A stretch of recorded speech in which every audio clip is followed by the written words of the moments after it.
Hello, everybody. This is my third update for Empowering Democracy Today. And the topic is the fifth column. I'll be clear about what I mean by that sometime later.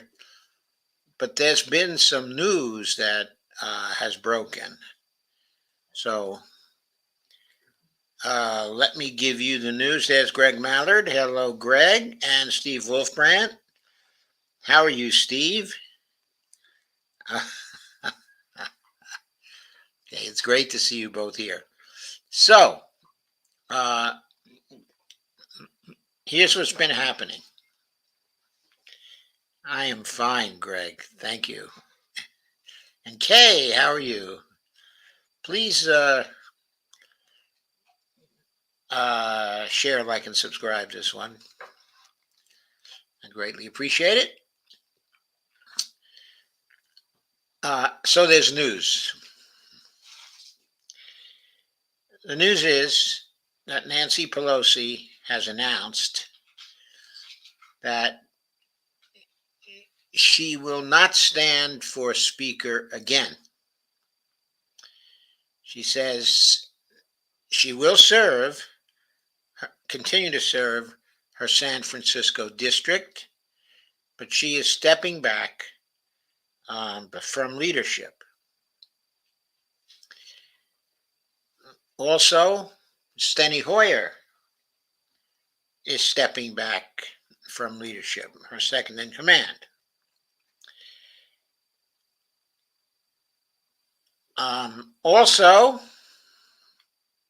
Thank you, Steve. Okay. Also, Jim Clyburn is stepping back, which was not immediately apparent because he had previously said that if Pelosi stepped down, he was still going to stand for leadership. But he's changed his mind. He's stepping down from leadership also. The mainstream news stations have been speculating that Hakeem Jeffries will be taking over, that Katherine Clark is going to be one of the leaders. She was Pelosi's assistant speaker, which was largely an administrative job. Maybe she helped Nancy Pelosi to count the votes or something. But anyway, and Pete Aguilar is also going to be somewhere in leadership based on the speculation that I've seen. Now, I have no information about whether a vote has already taken place inside the caucus or whether this is simply press speculation about who is likely to take over. It has been speculation for a long, long time that the heir apparent favored by Pelosi is Hakeem Jeffries. We've known that for some time. Hakeem Jeffries is not popular with the left, who view him as a very corrupt corporate Democrat. So, is there going to be a fight over this now? I don't know, but of course I'm going to keep up with that. One piece of good news. Is this show going to be about Pelosi? No, it's not all going to be about Pelosi because, I've given you the news about Pelosi. No, it's going to be about some other things too. The next piece of news is a piece of good news, at least from my point of view, it's good news. Katie Porter's race was finally called. I made a check of the Politico page for California just recently, and I found 39 of California's 52 U.S. House seats have gone to the Democrats, with 4 seats still uncalled. I noticed none of the 4 seats was Katie Porter's congressional district. Then I looked a little bit higher up at the blue districts, And Porter's CD47 was up there in the races that had been called. Okay.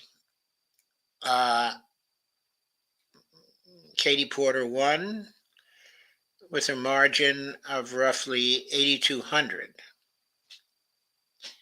It's been projected. There's now 96% of the vote in. There's no way for Scott Baugh to catch up. So, from my point of view, thank God, we're going to have Katie Porter there again to harass the corporations and the banks and the financial sector in the very precise way that she does that. Okay. So, I just wanted to tell you that. That news was not reflected at the 538 site as yet. At least I haven't seen it there yet. I'm going to do a double check on their site right now and check that out. See if there are any more posts. This was updated at 5:03 p.m., but as of 5:03 p.m., there was nothing on Katie Porter. There was an update on Alaska about the latest vote update in Alaska. Democrats have taken the lead in an additional state House seat. That's the state House, not the federal House seat that was still up for grabs. This means that Republicans now lead in 20 seats. Democrats and independents together lead in 20 seats. It feels like Democrats and independents will once again join with a few moderate Republicans to govern the chamber in a coalition, but there's still a long way to go in the last frontier. There is no further news about the Mary Peltola, Sarah Palin, I think it's Norm Begich race, where the three of them are vying, but where Mary Peltola has a 22-point lead. That's a ranked choice voting situation. It's very likely that Mary Peltola will soon get the additional votes she needs to lock up first place in the ranked choice voting situation. I don't know if that's going to happen tonight or not, but it will happen soon. Okay, Mary Peltola, I think at this point, is sort of a sure thing. Going over those other races, the four undecided ones in California. Oh, the Lauren Boebert rate, as far as I know, in Colorado, the Colorado 3rd, is not yet decided. So we don't know who won that. She had a lead of about 1,100 points over the Democrat, Adam Frisch, I think his name was, or is, who is very close to beating her at this point. But she apparently has this small lead, and it looked like, it was going to hold. But the point is, it is still unsettled. So what are the four races in California? There's Kiley versus Jones in the California 3rd. Kiley has a lead of, it looks like it's 9,000 votes, but only 61% of the vote is in. So there's plenty of time for Jones to catch up. I don't know what the demographics look like there. I don't know what kind of people still have to be counted. But I see it's only 9,000 votes and 61% of the vote is in. So I see room for Jones to catch up and pass Kiley, but I don't have any idea what's going to happen. All I know is it's undecided. In the California 13th, there is Adam Duarte versus Adam Gray, the race of the two Adams.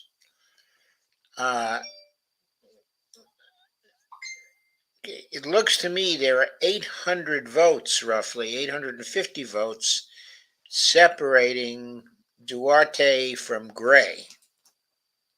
So it's a very small lead. 93% of the vote is in. That means there's plenty of room for Gray to catch up. In fact, Gray was briefly ahead, a little while ago.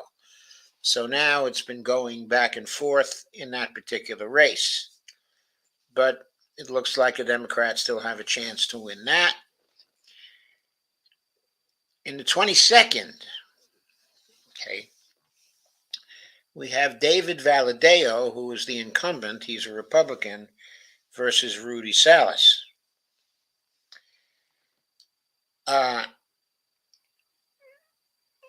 There's a little less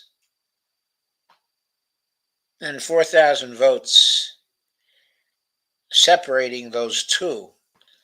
Only 73% of the vote is in, so there's plenty of room for Salas to catch up.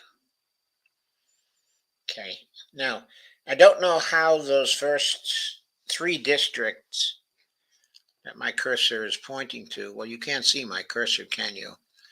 Let me show you what I'm looking at here. Okay, this is on Politico's website. There it is. There's the live map there. So this is as of 9:13 p.m., which is right now, of course. So if you look at the bottom of the screen, it's those gray seats that are uncalled.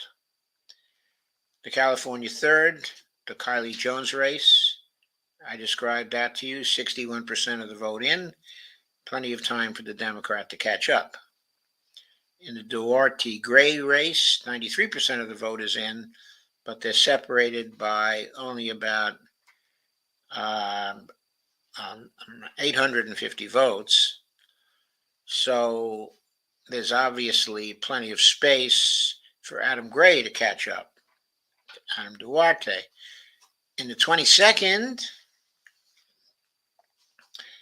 that's the Valadao versus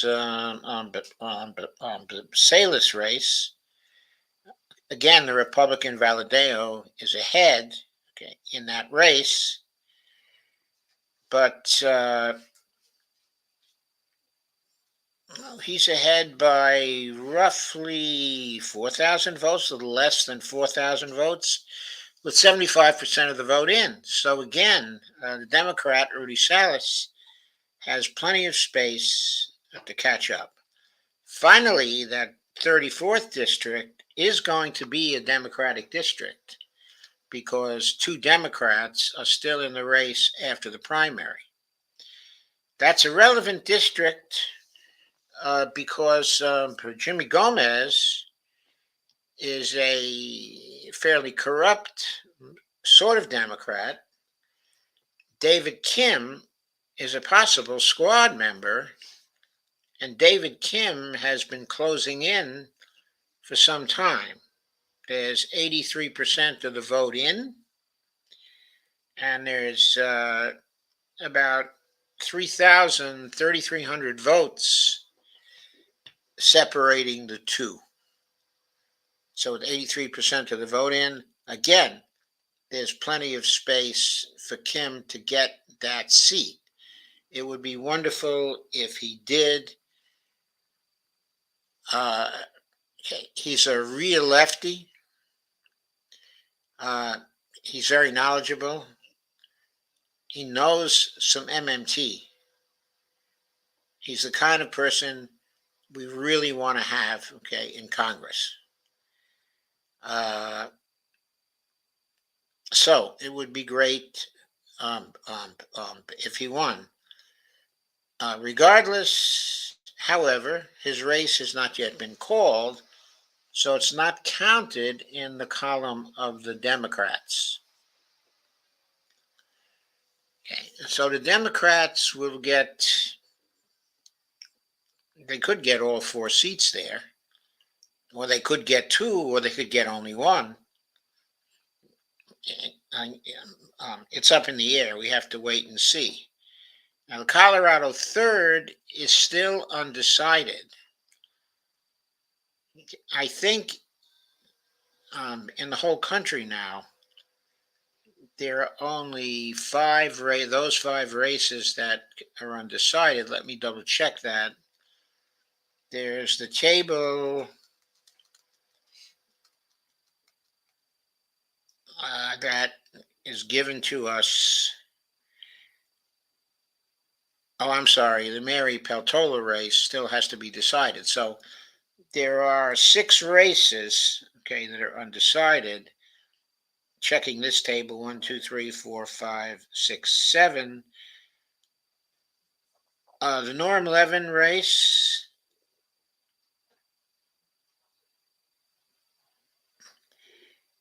And the Katie Porter race have now been decided, leaving, according to this table, five races but still to be decided. But I don't think this table is counting the California 34th. See, it says does not include races where both candidates are from the same party. But I don't know whether the projections have been including the California 34th. So we just have to wait and see whether that's a mix up or not, or what the story is there. So there are the five races still to be decided, with 1, 2, 3, 4, 5, 6 of them in California, but Porter and Levin have been decided. So four of them, okay, in California. The Peltola race, okay, and the Bobbert race still to be decided in other places. So six races to be decided right now, and it looks like the Democrats will have two of them anyway. It looks like the Democrats are going to end up with maybe 214, 215, possibly even 216, but that's an outside possibility. If Democrats end up with 216, then the Republicans will have only 219. So that's the news right now. I've been waiting for an update. The last update was at 5:03 from 5:38. As I told you, their 5:03 update did not record the success of Katie Porter, okay, in her race. So that is still to come. I'll keep an eye on that for you as we go forward. Of course, the news is full of speculation about what's going to happen to Nancy Pelosi, who's going to be the successors, and everybody's speculating about this and that, okay, and the other thing. What I need to know, and what you need to know, is whether the Democrats have voted on this behind the scenes and the fix is already in, or whether there's going to be a contest. So back to the major topic, okay, of this, which is the fifth column. Before I start talking about the fifth column, though, I'm going to look at some of your comments because there seem to be a few. Kay says she's sick of hearing about Pegosi. Well, as I said, this is not about Pegosi. Shane says they were saying her daughter wants Nancy's speaker job. That is not going to happen. That is just not going to happen. Hakeem Jeffries is not going to withdraw in favor of Nancy's daughter. By the way, which daughter are we talking about? She has two. She has Alexandra and she has Christine. So who's the speculation about? Sandy Degg says, I would think it would go to someone else. Me too. Sandy says, a bunch of talking heads, nothing official. Steve says, Jimmy Gomez is my congressman. I know Steve. He used to be my daughter's congressman too. And Steve says, I voted for David Kim. So he says they didn't say which daughter. Steve Wolfman says, thank God Kenneth Mejia has been elected. I think so too. It's great that Kenneth has been elected. I mean, those two, Kenneth Mejia and Kim, they are solid gold for us, for our side. So it's really wonderful that's happening. Now let's get to the fifth column at this point. Maybe after I go through the fifth column article, there will be some more news on what the exact count is right now. I'd like to zero in on that. I can guess at it, but I'd really like to zero in on it. So, Peace from Common Dreams. There's Joe Manchin. Speaks to reporters before a caucus meeting with fellow Senate Democrats on January 18, 2022. 12 Senate Dems joined GOP in voting to end the COVID emergency declaration, kicking millions off of Medicaid.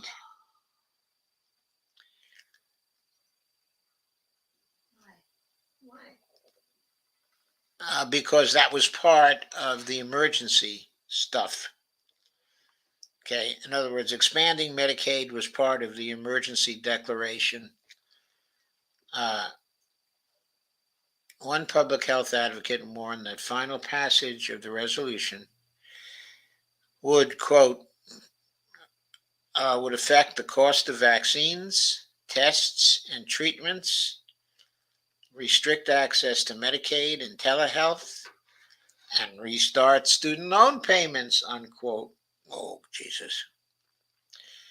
12 members of the Senate Democratic Caucus joined Republicans on Tuesday in approving a resolution aimed, this by the way was on November 16th, aimed at terminating the national emergency declaration for COVID-19, a move that would kick millions of people off Medicaid as experts warn of a winter infection and hospitalization surge. While the White House said Tuesday that President Joe Biden will veto the resolution if it passes the House and reaches his desk. If true, well, the White House said this. If he holds to this, that will be very good.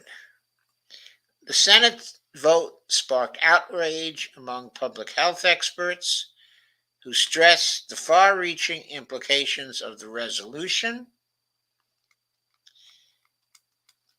This is appalling, tweeted Dr. Lucky Tran, a scientist and public health advocate. Quote, this will affect the cost of vaccines, tests, and treatments, restrict access to Medicaid and telehealth, and restart student loan payments. Ending the COVID-19 emergency declaration will be disastrous for millions who are struggling to access health care, make rent, and pay off their student loans. But Tran added, who are the 13? Guess who? Senators Joe Manchin, Democrat of West Virginia. Kyrsten Sinema, Democrat of Arizona. Mark Warner, Democrat of Virginia. John Hickenlooper, Democrat of Colorado. Jon Tester, Democrat of Montana. Angus King, independent of Maine. Chris Murphy, Democrat of Connecticut. I don't know what Chris Murphy is doing there. He is usually not part of the fifth column. Tim Kaine, Democrat of Virginia, my other senator. Mark Warner and Tim Kaine, the Goldust twins. Jeanne Shaheen, the Democrat of New Hampshire. Jackie Rosen, Democrat of Nevada. Amy Klobuchar, Democrat of Minnesota. And Catherine Marie Cortez Masto, Democrat of Nevada, voted for the resolution. She, who just won the deciding race for the Democrats in the Congress. She, who way back when she first got into the Senate, I made a contribution to her. Every year she comes back, every time she's running, when she's not running, whatever, she comes back and asks me for another $1. And I just never give her a goddamn thing. Because she's been a total disappointment to me. But she did win and saved the Senate for the Democrats. We should note that many of these same people, Jon Tester, Angus King, of course, Manchin and Sinema,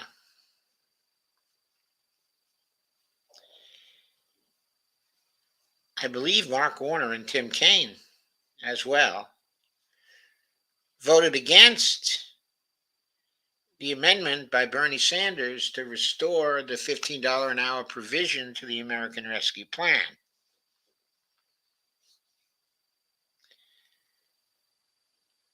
They joined the Republicans in that situation also. There is a fifth column inside the Democratic Party. It constitutes at least 8 to 10 senators who have this bug up their behinds concerning faux fiscal responsibility, what they call fiscal responsibility. They don't call spending money for the public purpose fiscal responsibility. They call austerity fiscal responsibility.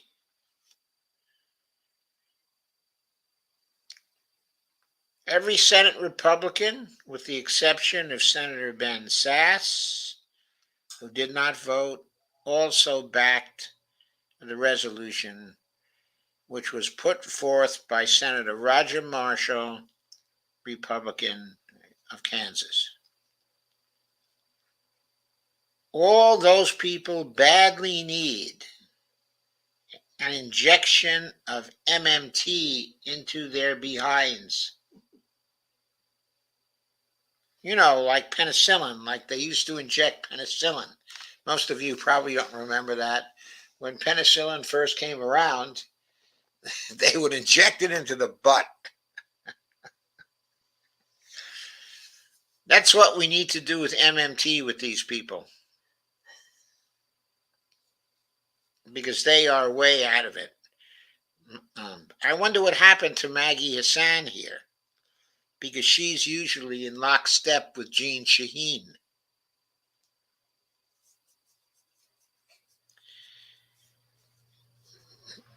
It's kind of interesting that these people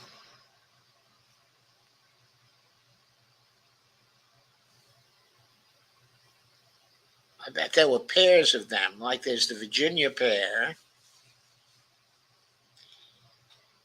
okay, and there's There were at least two pair of these senators among the 13. There was the Nevada pair, Jackie Rosen and CCM, and there was the Virginia pair of senators who worry that we're going to run out of dollars. Then there's John Tester. He's always worried we're going to run out of dollars. And Hickenlooper, he's usually there with Michael Bennet. But Bennet is missing this time.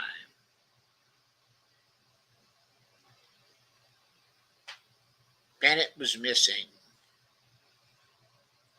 And so was Hassan. She was missing too. Where were they? And then there are the Delaware twins, Ted Kaufman and Chris Coons. They usually a pair of austerity mongers as well.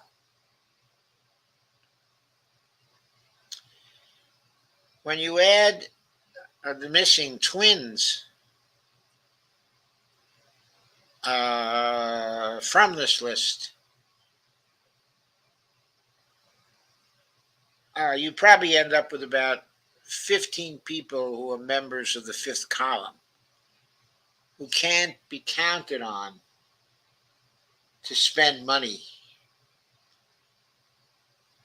when that money is to be spent for a good purpose. I mean, why do you think they didn't vote for this? Because they were worried about the damn money, whether the federal government would have enough money. They think the federal government is running out of money. They think the national debt is a real problem. They just don't believe in the platinum coin.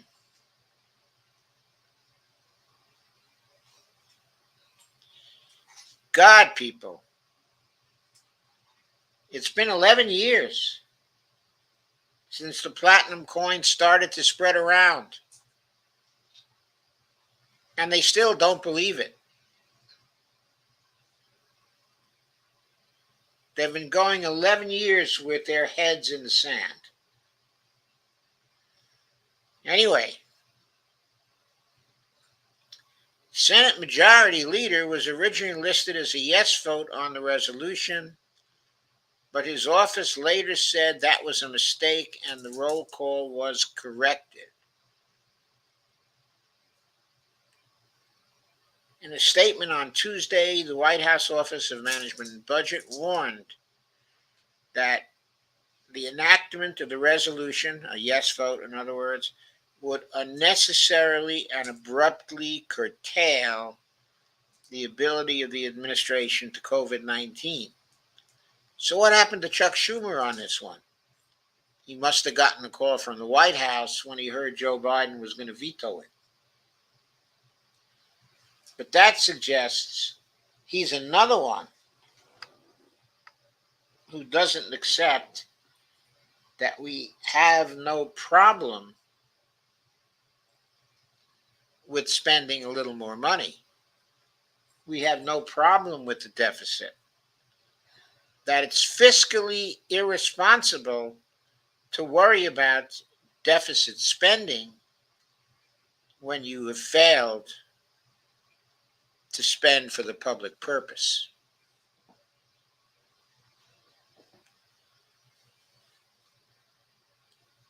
If Congress passes this resolution, the agency added, first they said, action by Congress to end these authorities abruptly and prematurely would be a reckless and costly mistake, unquote. If Congress passes this resolution, the agency added, the president will veto it. The Families First Coronavirus Response Act, a measure that Congress approved in 2020, loosened Medicaid eligibility requirements and restricted states from removing people from the program for the duration of the national emergency, which is currently set to expire in January. which may be right in the middle of the upsurge of the new pandemic or the renewed pandemic. But they don't care about that possibility. Legislation's continuous coverage mandate allowed millions of people to obtain and keep health insurance as the pandemic wreaked havoc on the economy, throwing people out of work and off their employer sponsored plans. In a report released in August, the Biden Health and Human Services Department estimated that around 15 million people, including millions of kids, could lose Medicaid and children's health insurance program coverage once the public health emergency declaration ends.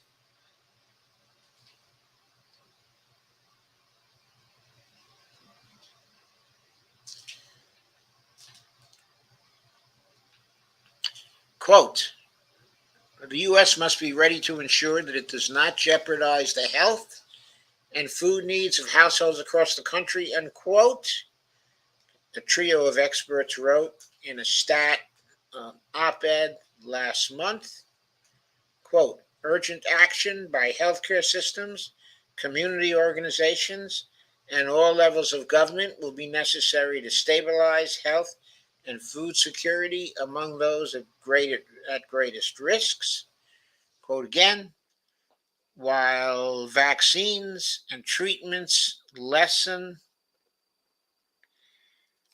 the life-altering threat of COVID-19, unquote, they added, quote again, it is important not to lose sight of the imminent danger to health posed by the expiration of effective expansions of Medicaid and SNAP. Senate Majority Leader Chuck Schumer's office said he was mistakenly tallied as a yes on the resolution.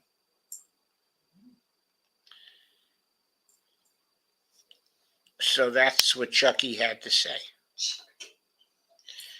So there's one thing that I want to say, and that is that what we need is for Biden to call these senators to the White House right away. He should have Stephanie Kelton there with him.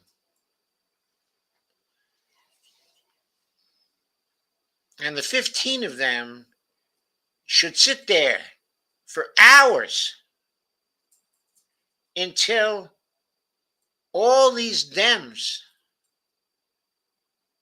understand well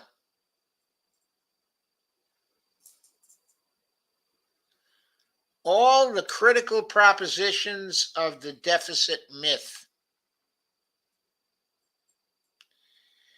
Also, until they all understand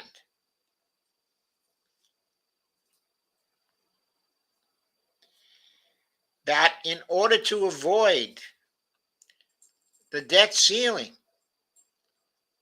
Joe Biden has ordered the Secretary of the Treasury to mint the $100 trillion platinum coin. These are a few things that need to happen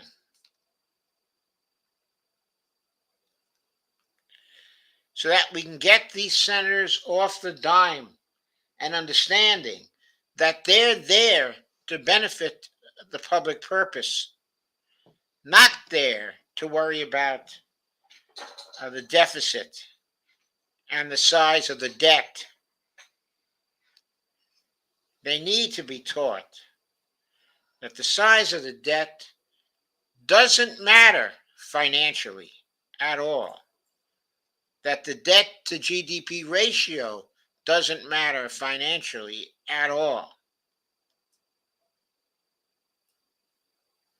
that the deficit can matter if you spend on the wrong things, such that the deficit spending causes inflation, as Congress did with the CARES Act. They did certain things with the CARES Act that fed inflation, like they facilitated increased business concentration, which of course leads to supply chain problems.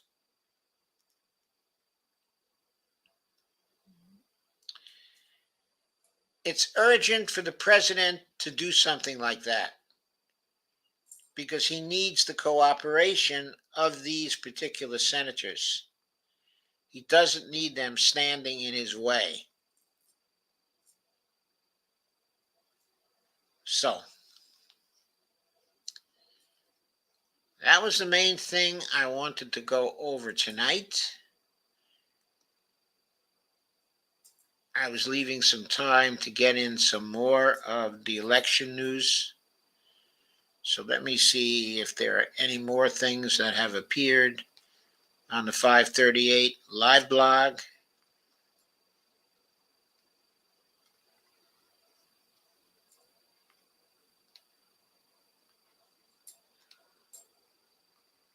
Nope. Nothing more new there. Let's see if there's news in another part of the site.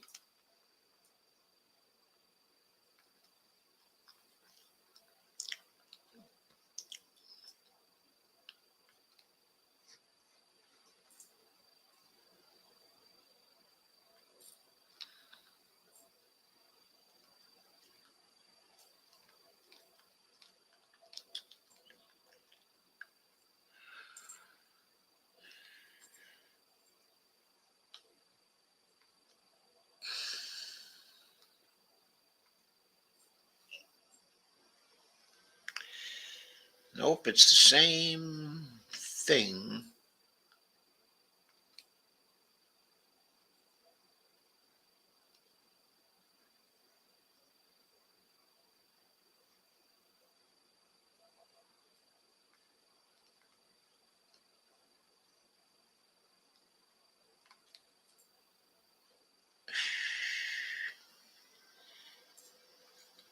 I guess all roads are leading to Rome right now. There's no additional information on that website. Okay. One more check of the California website to see if anything's changed.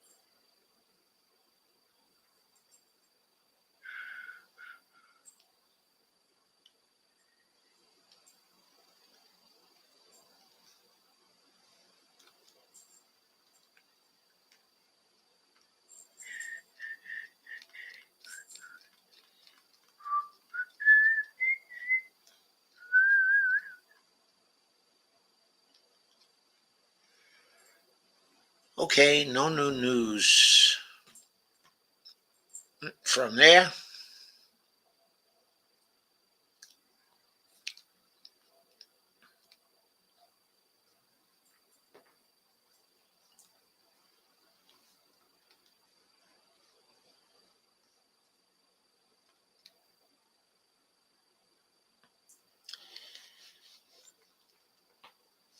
there's another piece of news that's appeared. I'm going to share.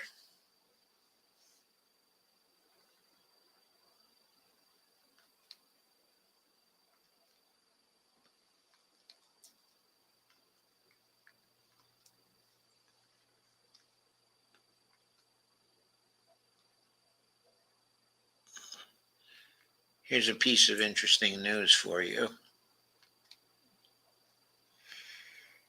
It's a piece by Jessica Corbett from Common Dreams.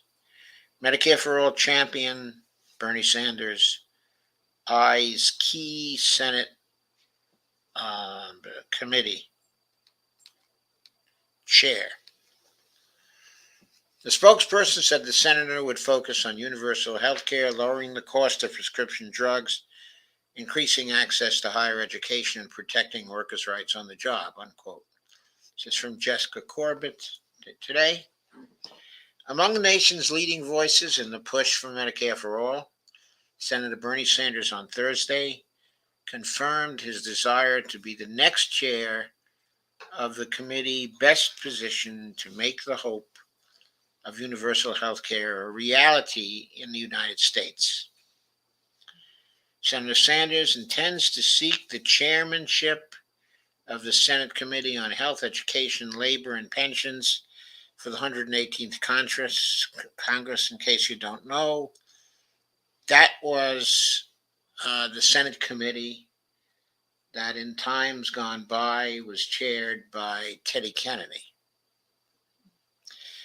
Said the Vermont Independence Communications Director, Mike Kaska, in a statement confirming reporting from earlier this week, quote, Sanders has served on the Health Committee since he was elected to the U.S. Senate and currently leads the panel subcommittee on primary health and retirement security, unquote.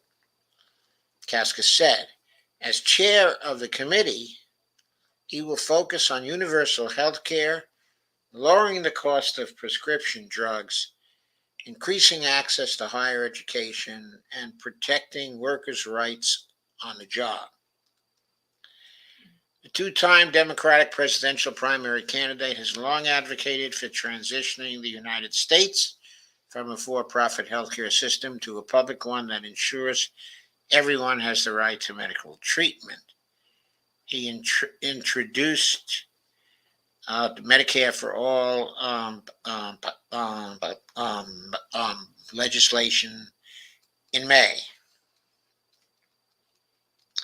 Sanders currently chairs the Senate Budget Committee. However, Axios reported on Monday, in the wake of the last week's election, that he is aiming to take over for current Health Committee Chair Patty Murray, Democrat of Washington. She's expected to lead the Appropriations Committee, and as her office announced on Wednesday, be nominated by Senate Majority Leader Chuck Schumer as the chamber's president pro tempore. That honor is usually given to the oldest senator from the majority party. The position formerly was occupied by Senator Pat Leahy, and since he has now has left the Senate, well, he hasn't quite left yet, but he's retiring. This is his final term.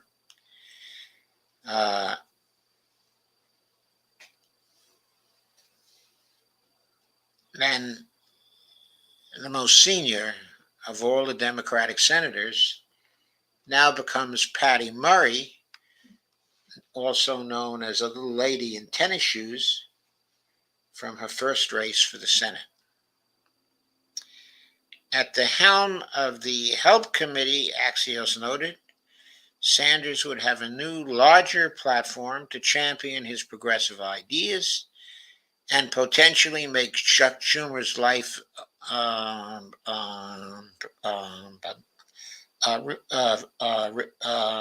miserable on issues such as Medicare for All. That's what what Axios said. Make Chuck Schumer's life miserable on issues like Medicare for All, unquote. Sanders has a national reputation for not only pushing for universal health care, but also criticizing the greed of the pharmaceutical industry. Jim Manley, who was an aide to former Health Committee Chair Ted Kennedy, a Massachusetts Democrat, told Axios that if Sanders serves as the panel's new leader, quote, I expect vigorous oversight of pharma, unquote. So that's interesting. I think Bernie had a pretty good influence on the budget committee. He spearheaded the reconciliation bill back in March, but I think he felt he was too constrained in that role. Uh, so maybe he will like the help committee better. Okay, I hope so.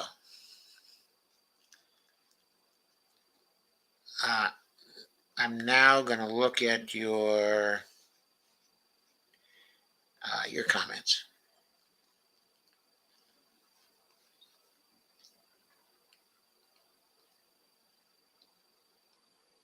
I will be right over to do that.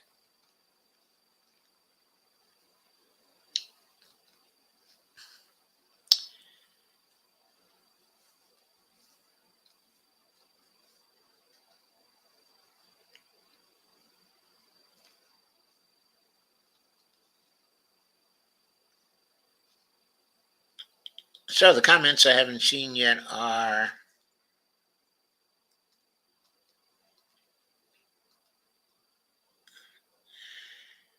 Sandy talking about Kenneth Mejia said it's great that he won. Steve Wolfbrand said, Sandy, yes. Sandy said, ouch, laugh out loud. And she said, oh, Lord, I guess this must have been in response to something I said. Steve Wolfbrand said, they never run out of dollars. Kay Ryan says, I hope Manchin gets voted out. Me too. But that's in 2024. That's when he has to run again. Kristen Sinema also runs in 2024. Both were reelected in 2018. Sandy says that would be great if they did. Kay says this country is broken bad. I know it's broken real bad. And Kay says, yes, Sandy. And then Kay says, that won't happen, Joe. I wish it would, though. I'll tell you this, Kay. If we never talk about it, it's never going to happen. Now, maybe it won't happen if we do talk about it, but the chances are higher of it happening if we talk about it. So let's talk about it. People don't always know their strength. People don't always know their strength, says Bonnie. Steve Hooprin says, well, I have to get to bed anyway. Very early morning. Okay, Steve. I wish you well. I wish you good sleep. I hope you don't have to go in at 4 o'clock in the morning. And Kay says, night, Steve. And Sandy says, have a good night, Steve. Steve says, good night, friends. And Steve says, good night, Doc. Okay, Steve, have a great night. Kay says, go, Bernie. Sandy says, that would be awesome if Bernie chairs that committee. Kay says, yes, Sandy, good. I hope he gets the job. Me too, Sandy. I think that he has a good chance to get the job because Bernie is pretty senior now.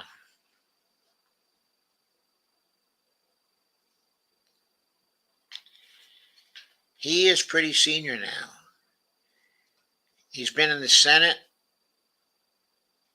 since 2007.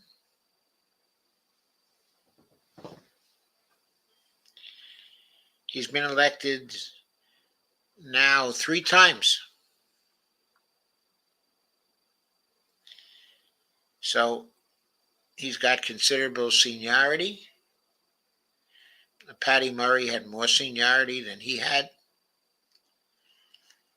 But for people who are on the health committee now, he probably has the most seniority. So he is in a position to ask for the chair. And the senators have a great deal of respect for seniority. That's a lot of the way the Senate runs. So I don't think his friend Chuck Schumer is going to block him. They both come from Brooklyn, and I'm pretty sure they knew each other in high school. So there are ties that go back a long way. And I think that Chuck Schumer is used to Bernie Sanders making his life miserable. They probably laugh about it over dinner. So take care, everybody. I will see you tomorrow when I will have another 3 streams for you. I will have one in the morning, hopefully. I'm starting to get into a little groove here. I made it in the morning this morning at about 11:30. 11:30.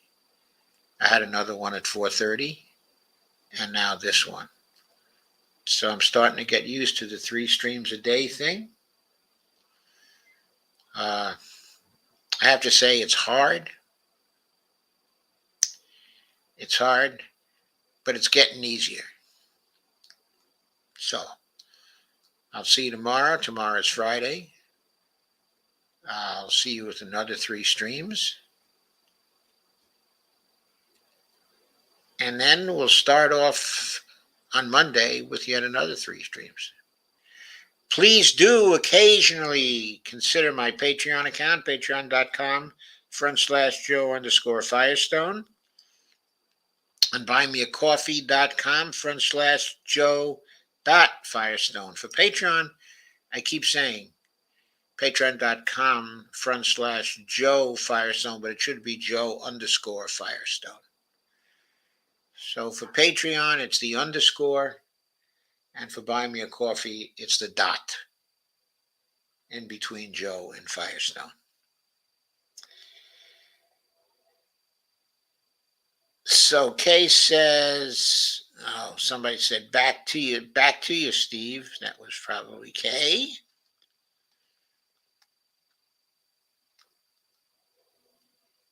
Steve said, good night, everyone. Peace and love. Sandy said, that sounds promising. Kay said, back to you, Steve. Sandy said, same to you, Steve. Kay said, night all. Sandy said, have a great night, everyone, and left 4 hearts. Thank you, Sandy. Sandy said, cool beans. On that note, we'll say good night. It's 9:59. Just about an hour show tonight.